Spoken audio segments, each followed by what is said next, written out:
Shalom, selamat malam dan salam sejahtera bagi kita semua. Puji syukur Bapak Ibu dan saudara-saudara sekalian, kita boleh berjumpa kembali di dalam renungan malam Reset GKI Sampit, edisi 13 April 2026. Renungan malam kita sesuai dengan Almanak Gereja Kalimantan Evangelis yang terdapat di dalam 1 Korintus pasal 15 ayat 12 sampai dengan ayatnya yang ke-19. Firman Tuhan ini saya tidak membaca secara keseluruhan, saya hanya membaca satu ayat saja, yaitu pada ayat yang ke-19. Demikian bunyi firman Tuhan, "Jikalau kita hanya dalam hidup ini saja menaruh pengharapan pada Kristus, maka kita adalah orang-orang yang paling malang dari segala manusia."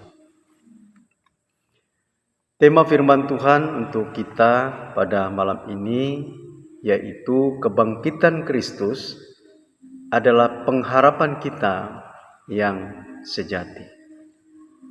Di dalam kehidupan ini, setiap orang butuh harapan. Tanpa harapan, hidup kita terasa gelap. Tanpa harapan, hidup kita terasa berat dan tidak ada artinya. Banyak orang yang mencari harapan pada hal-hal dunia yang tentunya semua itu hanya sementara dan sesaat saja. Semua itu dapat mengecewakan kita dan juga bisa hilang. Akan tetapi Alkitab berkata, kita diberikan pengharapan yang hidup. Artinya bahwa harapan kita bukan harapan mati, tetapi harapan yang kuat, harapan yang pasti, yang sanggup menopang kita sampai akhir hayat hidup kita. Bapak Ibu, saudara-saudaraku yang dikasihi oleh Tuhan, mari saya ingin mengajak kita untuk merenungkan bersama mengapa kebangkitan Kristus adalah pengharapan kita yang sejati. Di ayat 12 dan ayat 13, di sana Rasul Paulus menegaskan bahwa jika tidak ada kebangkitan orang mati, maka Kristus pun tidak dibangkitkan. Kebangkitan Kristus itu adalah buah sulung atau sebuah jaminan bahwa maut telah dikalahkan bagi semua orang yang percaya. Di ayat 14 dan ayat 15 Rasul Paulus katakan, jika Kristus tidak dibangkitkan, maka sia-sialah pemberitaan Injil yang disampaikan oleh Rasul Paulus. Jika Kristus tetap berada di dalam kuburan dan tidak bangkit, maka seluruh pemberitaan Injil adalah kebohongan besar. Semua yang diberitakan oleh Rasul Paulus dan para rasul-rasul yang lain yang menjadi saksi, ini hanyalah sebuah dusta, dan iman kita kepada Kristus pun menjadi sia-sia. Ayat 17 menjelaskan, ini poin yang paling penting, tanpa kebangkitan, kematian Kristus disalib tidak memiliki bukti kemenangan. Jika Kristus tidak dibangkitkan, berarti maut masih berkuasa dan kita semua masih hidup di bawah hukuman dosa tanpa ada jalan keluarnya. Kebangkitan Kristus adalah tanda bahwa hutang dosa kita telah lunas dibayar. Ayat 18 dan ayat yang ke-19. Rasul Paulus menutupnya dengan pernyataan keras, jika pengharapan kita kepada Kristus hanya untuk kenyamanan dunia ini saja, hanya berkat materi, hanya kesehatan, ataupun status sosial saja, maka kita adalah orang yang paling malang. Pengharapan sejati orang Kristen harusnya menembus dinding kematian, yaitu menuju kekekalan. Bapak Ibu sidang jemaat yang diberkati oleh Tuhan kita Yesus Kristus, paling tidak ada 3 poin penting yang dapat kita renungkan bersama sebagai penerapan di dalam kehidupan sehari-hari. Yang pertama adalah membangun kepastian di atas janji Tuhan, bukan berdasarkan perasaan. Seringkali di dalam hati kita, dalam perasaan kita, kita merasa bahwa Tuhan itu jauh dari kita. Di saat kita menghadapi masalah, di dalam perasaan kita, kita merasa bahwa tidak ada penyertaan Tuhan di dalam kehidupan kita. Namun, kebangkitan Kristus adalah fakta yang tidak bergantung pada perasaan kita. Karena itu, terapkanlah sikap untuk kembali kepada kebenaran bahwa Kristus hidup sebagai jangkar jiwa kita. Di saat kita menghadapi badai, ingatlah bahwa Tuhan selalu ada dan menyertai setiap langkah kita. Yang kedua adalah hidup dalam kemerdekaan dari rasa bersalah. Karena Kristus sudah bangkit, kita tahu bahwa pengampunan dosa kita adalah nyata, sudah dibayar lunas. Oleh sebab itu, jangan kita biarkan iblis mendakwa kita dengan dosa masa lalu yang sudah diampuni oleh Kristus.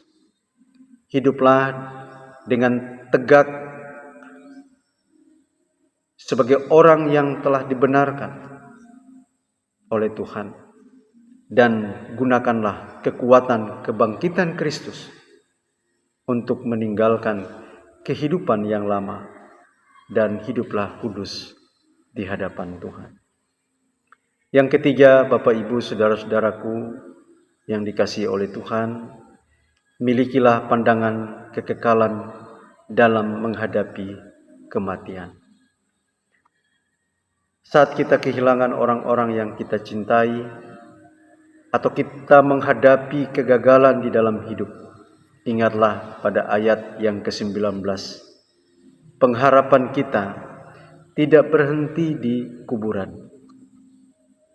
Milikilah keyakinan yang teguh, karena kita tahu bahwa penderitaan yang kita alami di dunia ini tidak sebanding dengan kemuliaan yang akan kita terima. Oleh sebab itu, fokuslah pada investasi surgawi daripada kita hanya mengejar kenyamanan sementara di dunia ini. Bapak Ibu sidang jemaat yang dikasihi, melalui 1 Korintus pasal 15 ayatnya yang ke-12 sampai ayat 19 ini mau mengajarkan kepada kita bahwa Kristus telah bangkit, dan ini adalah dasar iman Kristen. Tanpa itu semuanya menjadi sia-sia. Karena Kristus benar-benar bangkit, mari kita memiliki pengharapan yang hidup. Kita tidak takut kepada maut, kita tidak lagi diperbudak oleh dosa, dan kita memiliki masa depan yang pasti di dalam Dia. Oleh karena itu, kita sebagai orang-orang yang percaya, yang sudah memiliki kepastian hidup yang kekal, kita dituntut untuk hidup di dalam kebenaran dan ketaatan. Jangan lagi kita mau diperhamba atau diperbudak oleh dosa. Mari saudara-saudara kita mau memiliki pengharapan di dalam Kristus. Mari kita mau hidup di dalam kebenaran, hidup kudus di hadapan Tuhan. Kiranya melalui firman Tuhan ini, Tuhan senantiasa memberkati kehidupan kita dan kita terus menaruh harapan kepada Kristus saja. Amin untuk firman-Nya. Mari kita berdoa. Bapa yang Maha Baik, pada malam hari ini kami mengucap syukur, terima kasih atas kebenaran firman-Mu yang baru saja kami dengar bersama, yang mengingatkan kepada kami bahwa Kristus telah bangkit. Inilah yang menjadi dasar pengharapan kami di tengah-tengah dunia ini. Meskipun kami harus diperhadapkan dengan berbagai kesulitan, kegagalan dalam kehidupan, namun kami meyakini bahwa Kristus hadir dan menyertai setiap langkah kehidupan kami. Kami berdoa bagi warga jemaat-Mu dimanapun mereka berada pada saat ini. Kiranya Tuhan selalu mengaruniakan segala yang baik atas hidup mereka. Diberkatilah rumah tangga mereka, diberkatilah pekerjaan mereka, dan diberkatilah anak-anak mereka. Kami teringat bagi saudara-saudara kami, mereka yang berada dalam kelemahan tubuh, sakit penyakit, mereka yang terbaring lemah di rumah sakit. Mari Tuhan, Engkau hadir dan menjamah sakit yang mereka derita pada saat ini. Dan kiranya kuasa kebangkitan Kristus boleh menyembuhkan mereka pada saat ini. Kuatkanlah mereka yang lemah, hiburlah mereka yang bersedih pada saat ini. Terima kasih ya Tuhan, inilah doa kami yang kami panjatkan di dalam nama Tuhan Yesus Kristus. Kami sudah berdoa dan bersyukur. Amin.